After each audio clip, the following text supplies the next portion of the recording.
गीता से ही सुनेंगे भगवान के वचनों को। प्रश्न उठता है कि कामनाओं का त्याग वो भी संपूर्ण कामनाओं का त्याग और इंद्रियों का निग्रह, यह दो चीजें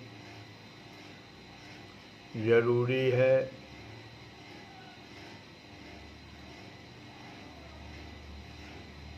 तभी ध्यान हो सकता है। साधन करते करते साधक जो है ना उकता जाता है, उकताहट हो जाती है। थोड़ा भी अगर हम माला जी जपने लगे, आंख बंद कर ले, तो हम देखते हैं कि कुछ ही देर में उकताहट आ जाती है, निराशा होने लगती है। निराशा क्या होती है कि ध्यान लगाते लगाते, विचार करते करते इतने दिन हो गए, जप करते करते इतने दिन हो गए, लेकिन कुछ प्राप्त नहीं हुआ। क्या होगा, कैसे होगा? तो भगवान यहीं पर साधक को सावधान करते हैं। क्या सावधान करते हैं, उसको सुनिए। कहते हैं कि उकताना नहीं चाहिए। ध्यान योग में जिसमें जप भी आ जाता है, आंख बंद करके कहीं पर ध्यान लगाए हुए जप कर रहे हैं, तो उकताना नहीं चाहिए, धैर्य रखना चाहिए।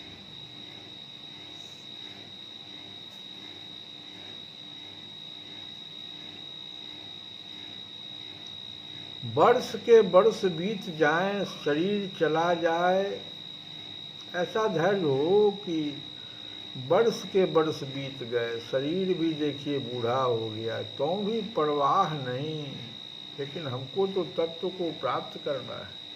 जिस कार्य के लिए हम ध्यान लगा रहे हैं, उस तत्व को प्राप्त करना है। तत्व क्या भगवान?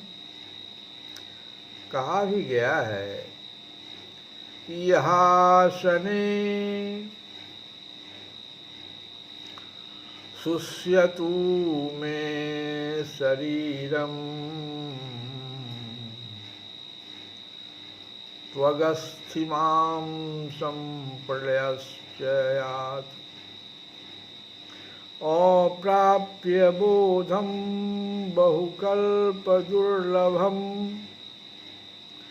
नैवासनात् कार्यमिदं चलेष्यति। भले ही इस आसन पर मेरा शरीर सूख जाए, चमड़ी, मांस और हड्डियां तक नष्ट हो जाए,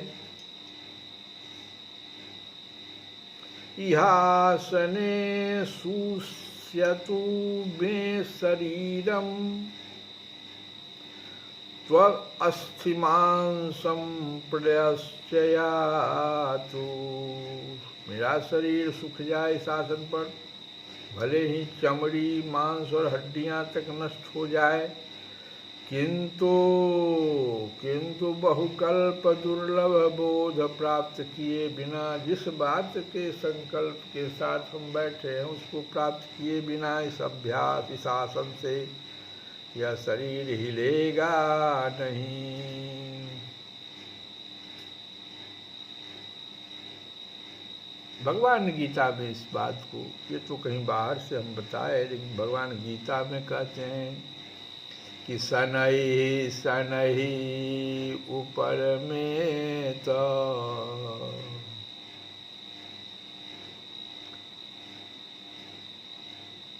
बुद्धया धृतिगृहीतया शनैः शनैः ऊपर में तो धीरे धीरे उपराम हो जाए। क्या चीज़ से उपराम हो जाए भाई? धीरे धीरे। लेकिन और किस चीज से करना है? तो बुद्धया, बुद्धि के द्वारा संसार से उपराम हो जाए। यही हुआ मन और ये कामनाओं का त्याग और इंद्रियों का निग्रह कैसे करें, प्रश्न वही है। बुद्धि के द्वारा संसार से धीरे धीरे उपराम हो जाए, उसमें धैर्य बहुत जरूरी है। धृत गृहीतया धैर्य युक्त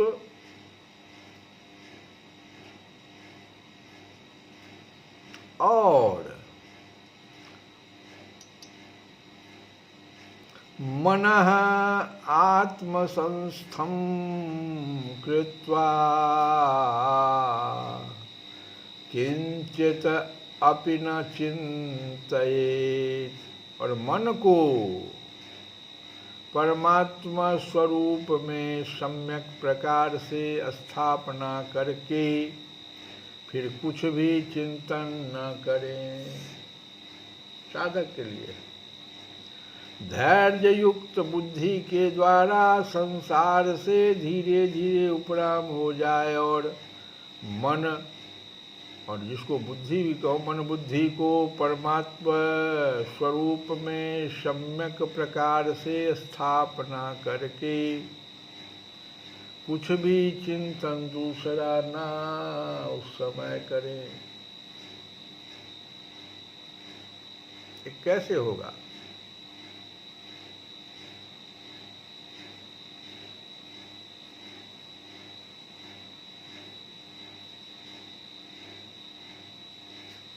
पहली बात तो इसमें हमको ये समझना पड़ेगा कि सबसे बढ़कर कोई दूसरा काम है ही नहीं। इससे बढ़कर के दूसरा हमारे पास कोई काम नहीं। महत्व देना पड़ेगा इस कार्य को। जिस कार्य के लिए हम आसन लगा के बैठे हैं उसका महत्व,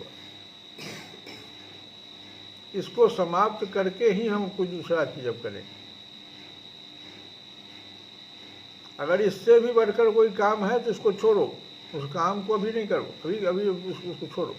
इस प्रकार बुद्धि को बस में कर लें, अर्थात बुद्धि में मान, बड़ाई, आराम आदि को लेकर जो संसार का महत्व पड़ा है उस महत्व को हटा दें। सनई सनई ऊपर में तो उपराम होने में जल्दबाजी न करें, किंतु धीरे धीरे उपेक्षा करते करते विषयों से उदासीन हो जाए।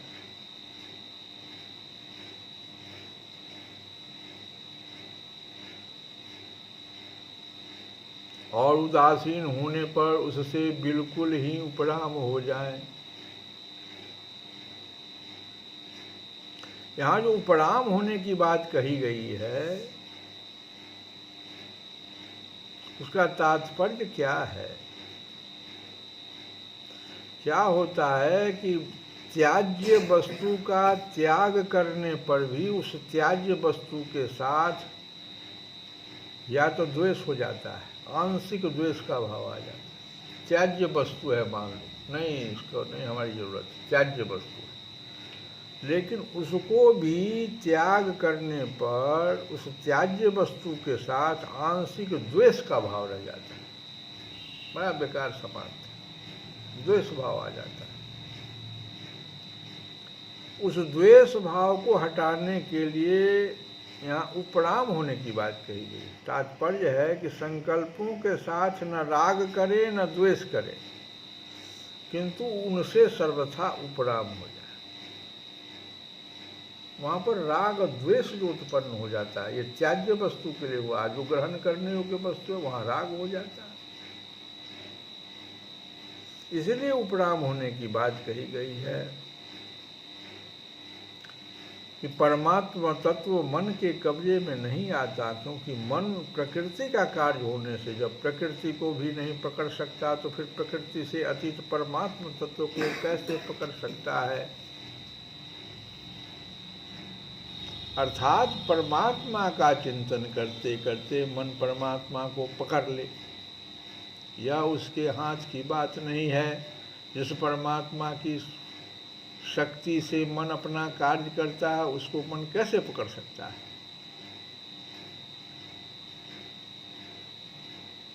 जैसे जिस सूर्य के प्रकाश से दीपक, बिजली आदि प्रकाशित होते हैं, वे दीपक आदि सूर्य को कैसे प्रकाशित कर सकते हैं? क्योंकि उसमें जो प्रकाश आ रहा है वो तो सूर्य से ही आता है। ऐसे ही मन बुद्धि आदि में जो कुछ शक्ति है वो परमात्मा से ही आती है, तब वे मन बुद्धि आदि उस परमात्मा को कैसे पकड़ सकते हैं? नहीं पकड़ सकते।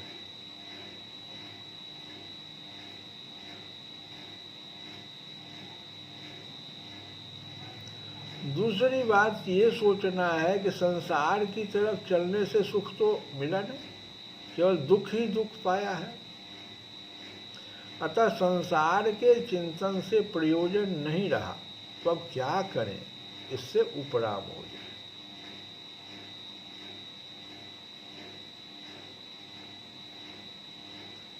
तो इस प्रकार से शनैः शनैः ऊपर में तो सिर्फ इतने की व्याख्या आज हम लोग सुने, फिर आगे जो श्लोक की चर्चा है उसको कल फिर सुनेंगे। आज विनय पत्रिका से ही ये मन, सब कुछ तो मन। सुनु मन मूढ़ सिखावन मेरो, सिखावन मेरो। हरि पद विमुख लहो न काहू सुख, सठयः समुझ सवेरो। सुनु मन मूढ़ सिखावन मेरो, सुनु मन मूढ़। हे मूर्ख मन, मेरी सीख सुन, हरि के चरणों से विमुख होकर किसी ने भी सुख नहीं पाया। हे दुष्ट, इस बात को शीघ्र ही समझ ले, अभी कुछ नहीं बिगड़ा है। शरण जाने से काम बन सकता है। सुनो मन मूढ़ सिखावन मेरो, सुनो मन मूढ़ सिखावन मेरो, सुनो मन मूढ़। हरि पद विमुख लहो न काहू सुख, हरि पद विमुख लहो न काहू सुख। साठ रे साठ यह समुझ सवेरो, सुनो मन मूढ़ सिखावन मेरो, सुनो मन मूढ़। श्री कृष्ण गोविंद हरे मुरारे, हे नाथ नारायण।